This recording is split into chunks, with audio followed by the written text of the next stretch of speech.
Déclaration conjointe du Front commun PPACI, PDCI, RDA du 26 octobre 2025.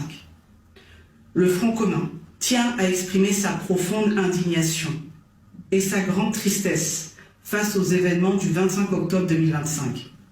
Ce qui s'est déroulé ce jour-là n'a rien d'une élection démocratique. Ce fut un coup d'état civil. Un braquage électoral méthodiquement organisé, à ciel ouvert, au mépris du droit, de la démocratie et de la volonté souveraine du peuple. Comme nous l'avions dénoncé à plusieurs reprises, le régime a érigé l'exclusion, la manipulation, la répression, la peur et le refus systématique du dialogue en stratégie électorale. Dans un pays normal, une élection est l'expression libre du peuple. En Côte d'Ivoire, elle est devenue une opération de confiscation du pouvoir par la force et la violence. À Grand-Nayo, dans la région du Haut-Sassandra, une milice armée proche du pouvoir a attaqué le village, faisant au moins 3 morts et 29 blessés. À Niamayo, toujours dans le Haut-Sassandra, les populations ont été violemment attaquées pour avoir osé résister au coup d'état civil. Résultat, 4 morts, 67 blessés graves et 5 maisons incendiées. À Toumaudi, dans le village de Dida Kwadjoublé, la population a été gazée par les forces de l'ordre pour avoir refusé de participer à la mascarade électorale. Et que dire du jeune Guessant Kwadjo Richard, 13 ans seulement, tué par balle, alors qu'il n'était mêlé d'aucune manière à une quelconque manifestation. Un bacarouge a été aperçu en train de tirer à balles réelles sur la foule opposée au 4e mandat. Un enfant ivoirien est mort. Et le silence du régime est assourdissant. Ces faits ne sont que quelques exemples, parmi tant d'autres.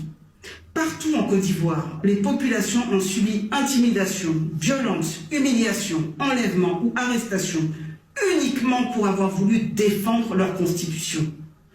Le Front commun présente ses condoléances les plus attristées aux familles endeuillées et exprime sa compassion profonde aux blessés et à leurs proches.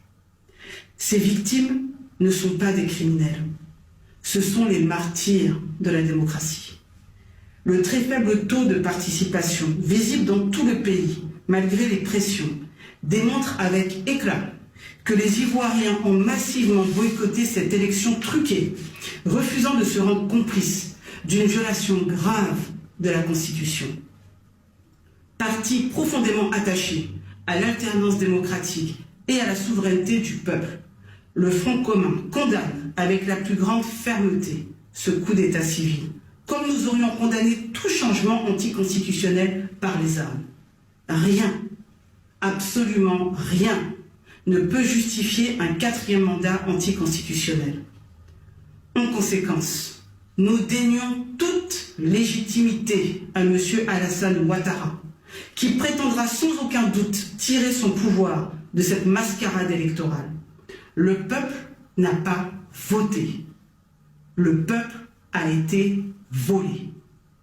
Nous exigeons le rétablissement immédiat de l'ordre constitutionnel par l'organisation de nouvelles élections crédibles, transparentes, inclusives et strictement conformes à la Constitution. La libération immédiate de tous les manifestants arbitrairement arrêtés, dont le seul crime est d'avoir exercé leur droit constitutionnel à manifester. L'abandon de toutes les poursuites engagées contre les résistants au coup d'état civil. Des enquêtes et poursuites relatives à toutes les exactions intervenues à l'encontre des populations civiles. Le couvre-feu imposé à Yamoussoukro en pleine journée électorale, les morts, les blessés, les disparitions, les arrestations massives démontrent, s'il en était encore besoin, que ce régime ne tient que par la force, non par la légitimité. Le caractère ciblé des attaques, ainsi que le climat de tension politique qui les a précédées, ne laisse aucun doute sur le mobile. Punir les populations pour avoir osé contester les velléités d'un 4e mandat.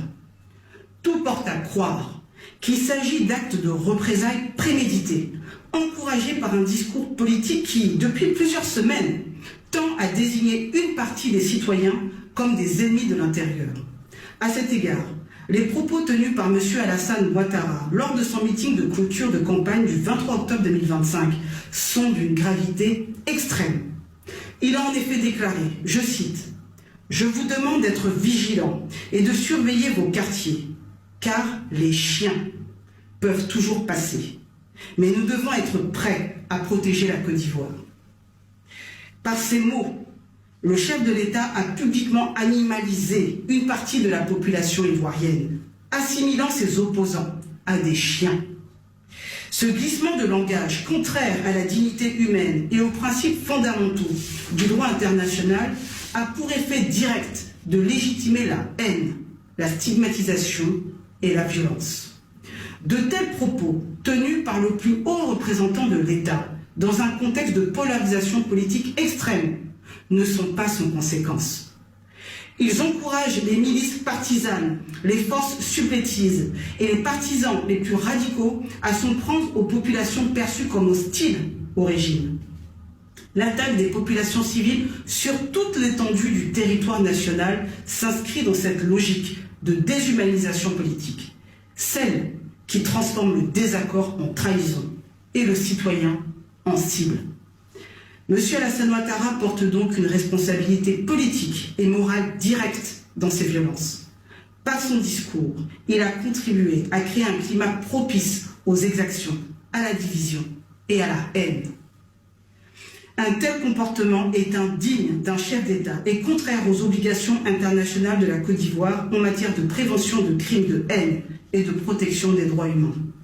Il appartient désormais aux instances nationales et internationales d'enquêter, d'établir les responsabilités et de garantir que de tels propos et leurs conséquences ne restent pas impunis. Face à cette forfaiture, le mot d'ordre du Front commun de marche quotidienne est maintenu et intensifié jusqu'au rétablissement de l'ordre constitutionnel. Ne n'oublions pas que l'ambassadeur de France en Côte d'Ivoire s'est récemment affiché publiquement, vêtu d'une chemise, à l'effigie de l'épouse du chef de l'État. Un geste lourd de sens et d'autant plus inacceptable que la communauté internationale est restée silencieuse face au 3e mandat et maintenant au 4e mandat anticonstitutionnel de M. Ouattara, là où elle s'est montrée beaucoup plus loquace vis-à-vis d'autres chefs d'État africains au Mali, au Niger et au Burkina Faso, accusés d'avoir violé leur constitution. Ce 2 poids 2 mesures devient insupportable. L'argument selon lequel la communauté internationale respecterait la souveraineté de la Côte d'Ivoire ne tient pas.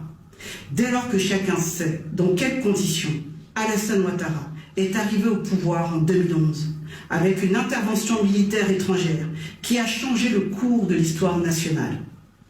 La décence, à défaut de la justice, voudrait que la communauté internationale s'abstienne de féliciter un régime qui continue de piétiner les droits humains dans un silence inquiétant.